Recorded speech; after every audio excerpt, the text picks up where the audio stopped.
Leşimizi davamlaştırmaz, hürmetlik vatandaş. Bugün çislak 2025 yıl. 3. ayının 11. günü haftaki seyşembe vatandaş. Emdeki leşimiz bunda kılıdı. Prezident Donald Trump'ın alayda elçisi.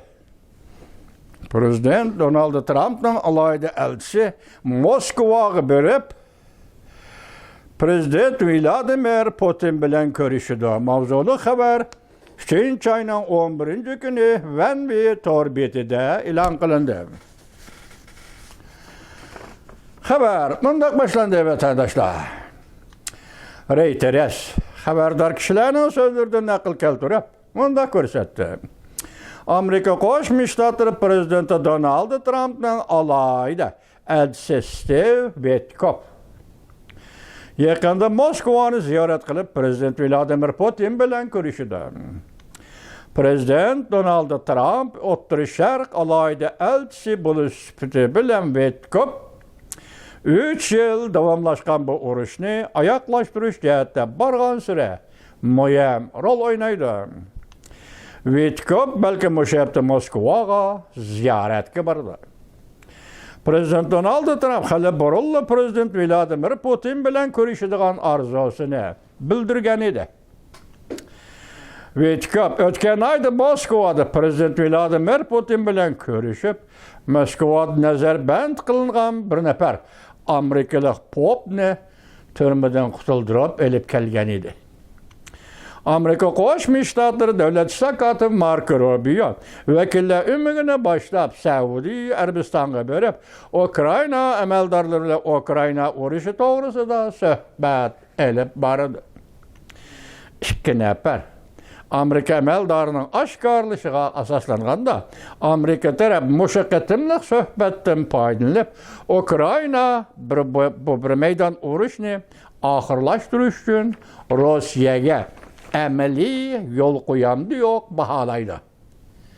Bu qatim Arabistonda Jiddada o'tkazilgan suhbat Ukraina taraf bilan Amerika Qo'shma Shtatlari taraf mushu suhbat jarayonida o'tirib qo'yilgan murojaat chaqiriq shaklidagi Ukraina Rossiyaga yo'l qo'yish kerak, Rossiya Ukrainaga yo'l qo'yish kerak. Bu tinchlik shartnomasi imzolashning yadrosidir deyilgan fikrlarga qarata bu qatim Jiddada o'tkazilgan suhbatda Amerika Qo'shma Shtatlarining vakili Ukrainaning ra'yini sinab baqadi. Bu shartlarga qo'shilmamdi baho berdi.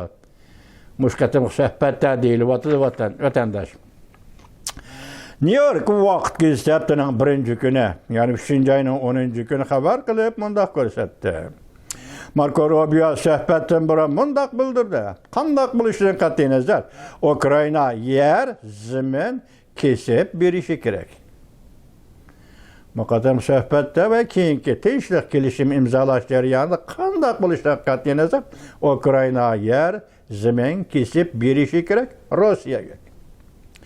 Urushni to'xtatish va urush to'xtatish kelishimini imzolash uchun Ukraina 2024-yildan beri Rossiya kontrol qilgan zamin territoriyalarni Rossiyaga o'tinib berishi kerak. Hozir mushuni keyindili bu rasmiy xabarni sizlardan xabar topsa, hozircha buni anlanglar, buni hozir New York vaqti gazetining naql elib so'zlayotdi bu xabarni tarqatgan o'rin Reuters'dan xabar ekan vatandosh. Amerikaning Ukraina bilan kon mahsulotlari kelishim imzolamoqchi bo'lganligi to'g'risida Reuters xabar qilib bunda ko'rsatdi. Marco Rubio aloqador taraflar belgilab elishimiz kerak dedi. Aloqador detallarni belgilab elishimiz kerak deb bildirdi. Kechiringlar. Ammo bu qatim suhbatda g'alaba qilamiz dedi.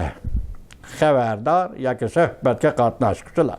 Hamma narsa tinchlik kelishim imzolash uchun Ukrainaning zamin territoriya o'tinib berishiga bog'liq. Demak, bu qatim Amerika aralashadigan yoki Ukraina bilan Rossiya o'rtasida elib beriladigan suhbat va imzolaydigan kelishim tegi-tekten aytganda hamma narsa Ukrainaning zamin kesib berishiga bog'liq. Biz dedi ta'kidlab Marko Rubio, Amerika hargiz Rossiyaga harbiy ishlar yordam bermaydi. Mushu jumlaning musha qistirilishi nihoyatda chunqur ma'noga egami nima vatandoshlar? Masalan, Amerika Qo'shma Shtatlari hargiz Rossiyaga harbiy ishlar jihatda yordam bermaydi dedi. Mana Amdira xabarning o'ziga rasmiy kelayli. Bu xabarga diqqat qilsangiz hozir Ukraina, Rossiya, Amerika Qo'shma Shtatlari va Amerika Qo'shma Shtatlari Ukraina bilan bo'layotgan suhbatlar, fikrlarning meg'izi mana mayalin chiqadi vatandosh. Mavzumunda Marko Rubio, Amerika Qo'shma Shtatlari davlat ishlar kotibi Marko Rubio intayin eg'ir signal tarqatdi. Mavzuli xabar 3-oyning 10-kun Vanvitor betida e'lon qilindi. Xabar bundoq boshlandi. New York vaqt gazeti xabar qilib bundoq ko'rsatdi. Amerika Qo'shma Shtatlari davlat ishlar kotibi Marko Rubio 3-oyning 10-kuni, ya'ni haftaning 1-kuni bundoq ko'rsatdi. Demak, Saudiya Arabistonga jiddiga suhbatga berishdan avval dunyoga so'zlayotdi juma buni vatandosh. Urushni oxirlashtiradigan har qanday kelishimda Ukraina yer zamin masalasida yo'l qo'yish kerak. Diqqat vatandosh. Rossiya Federatsiyasi bilan Ukraina o'rtasida bo'layotgan urushni oxirlashtiradigan har qanday kelishimda Ukraina yer zamin masalasida yo'l qo'yish kerak.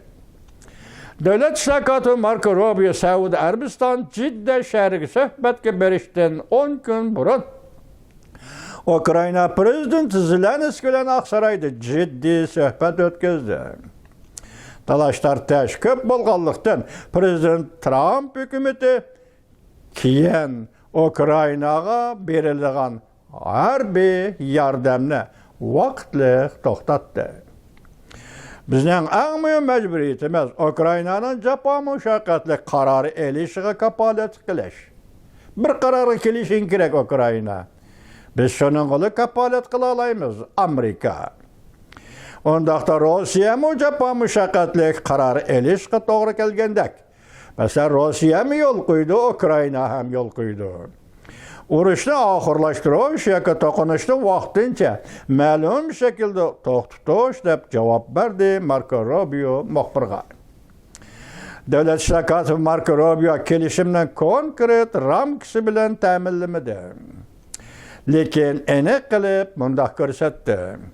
Ikki tarafning bir-biriga yo'l qo'yishi, Rossiyaning Ukrainaga, Ukrainaning Rossiyaga yo'l qo'yishi diplomatik suhbatning yadrosidir. Marko Rubio. Men o'ylaymanki, ikki taraf Rossiya va Ukraina taraf to'nib elishi kerakki, bu vaziyatda masalani harbiy ishlar bilan hal qilish loyihasi yo'q. Yana davomli urushib turib, Ukraina Rossiya masalasi hal qiladigan loyiha yo'q. Vaziyat mushada to'xtaydi. Suhbatga o'tirsan. Tinchlik kelishimi imzolaysan. Rossiya Ukrainaga yo'l qo'ysan. Ukraina Rossiyaga yo'l qo'ysan. Hozir Ukrainaning Rossiyaga yo'l qo'yishdan qo'yilayotgan xalqaro talab zamin territoriya kesib berisan. Yoki Rossiyaga zamin territoriya kesib berisan.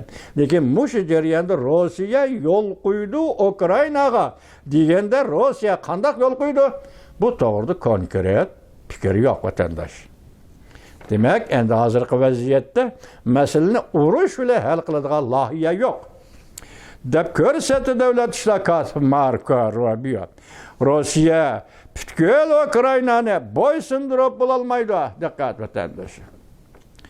Rossiya butkul Ukrainani bo'ysundirib bo'lolmaydi. Balki Ukraina ham muvofiq vaqt doirasi ichida Rossiyani 2014-yili ayrilgan ikki davlat chegarasi ichidan qo'g'lab chiqarib o'tolmaydi. Rossiya Ukrainani butunlay bo'ysundirib ketolmaydi. Shundaqla Ukraina ham Rossiyani 2014-yili tabiiy ayrilgan yoki urush bilan ayrilgan deyli, chekchigara ichidan qo'g'lab chiqarib etilmaydi. Ukraina qo'g'lab chiqarib etilmaydi. 2014-yili 3-oyning 18-kuni Rossiya Federatsiyasi armiyasi Krimiyaga tajovuz qilib, Krimiyani besib olgan edi vatandosh. Shu chegaralar hisob bugun ham Ukraina zeminiga sharq tarafdagi oblastlarni Rossiya egallab oldi. Shu hisob mushu zemin, mushu territoriyalarning hammasini Rossiyaga o'tinib berishadi yoki zemin territoriyani Rossiyaga kesib berishadi. Davlat ishlar Marko Rubio munda ko'rsatdi. Kelgusi Moskva bilan o'tkaziladigan suhbatda Rossiyaning qanday yo'l qo'yadiganligini belgilash bu intayin muhim ishdir. Mana hozir hech qanday konkret mazmun yo'q. Kelgusi suhbatga o'tirganda Rossiya qanday ifoda bildirdi, bu intayin muhim ish. Ya'ni Rossiya qanday yo'l qo'ydi, bu intayin muhim ishdir. Hozir boshqa davlatlar Rossiya va Ukraina ixtiloflari zada qanchalik bu bizga aniq emas deb ko'rsatdi davlat ishlar kotibi Marko Rubio. Garchi Amerika va Ukrainani istixborot bilan ta'minlashda, jumladan sun'iy hamroh suratlari bilan ta'minlashda vaqtincha to'xtatgan bo'lsa-mu, Marko Rubio bunday ko'rsatdi. Amerika Kiyevni yana istixborot bilan ta'minlayotdi. Rossiyaning hujumidan mudofaa ko'rishga yordamlashyapti deb ko'rsatdi. Davlat ishlar kotibi Marko Rubio bir necha haftadan beri Amerika Ukrainaga bosim ishlatgan bo'lsa-mu, Prezident Donald Trump Rossiyaga embargo qo'yish bilan tahdid solgan bo'lsa-mu, Marko Rubio bunday ko'rsatdi. Amerika Rossiyaga bosim sola oladiganligini isbotlab ko'rsatib, suhbatni ilgari suralaydi. Amerika Rossiyaga bosim ishlatalaydi. Ya'ni salalaydi, bosim salalaydi. Bu jumla qamlashmay qolibdi. Amerika Rossiyaga bosim ishlatalaydi. Buni isbotlab ko'rsatib, Amerika Qo'shma Shtatlari suhbatni ilgari suralaydi. Marko Rubio bunday ko'rsatdi. Haftaning 2-kunidagi yig'inda Ukraina rahbarlari bilan harbiy yordamni asliga keltirish masalasini muhokama qilamiz. Men bugun shayshanba kunida hisobda suhbat o'tkazilyapti. Shu yerda Ukraina rahbarlari bilan harbiy yordamni asliga keltirish, vaqtni to'xtatganga buni asliga keltirish masalasini muhokama qilamiz. O bunda ko'rsatdi, agar Ukraina suhbatda astoydil pozitsiya tutadigan bo'lsa, Amerikaning bu masaladagi maydonida o'zgarish yuz berishi mumkin. 3-oyning 11-kuni istixborot cheklamasi va harbiy yordamni berish cheklashni amaldan qoldirishimiz mumkin. Harbiy yordam vaqtliq to'xtatilgan edi. Istixborot ham vaqtliq to'xtatilgan edi. Mushu suhbatdan keyin Ukrainaga istixborotni qo'yib o'tishimiz mumkin, harbiy yordam berishimizni qo'yib o'tishimiz mumkin, balki muhokama qo'yilishi mumkin bu masalalar. Men shunga sana kapolat beramanki, davlat ishlar kotibi Marko Rubio muxbirga qarshi so'zlayotdi. Men shunga sana kapolat beramanki, biz Rossiyani harbiy yordam bilan ta'minlamaymiz. deb ko'rsatdi Marko Rubio. Men boshda sizga nima dedim? Mushu jumla qaltis eg'ir jumla ekan-ku. Dedim vatandoshim. Masalan, Amerika Qo'shma Shtatlari davlat ishlar kotibi Marko Rubio suhbatdan oldida, masalan, bugun suhbatda nima deydi uni bilmaymiz. Suhbatdan oldida 10 kun burungi suhbatlarda hozir oxirgi qatam 3-oyning 10-kuni muxbirga so'zlagan so'zida biz hargiz Rossiyaga harbiy ishlarga yordam bermaymiz. Bu qaltis gapmi vatandosh? Bugungi leksiyalarimiz shunchalik oxirlashdi vatandosh.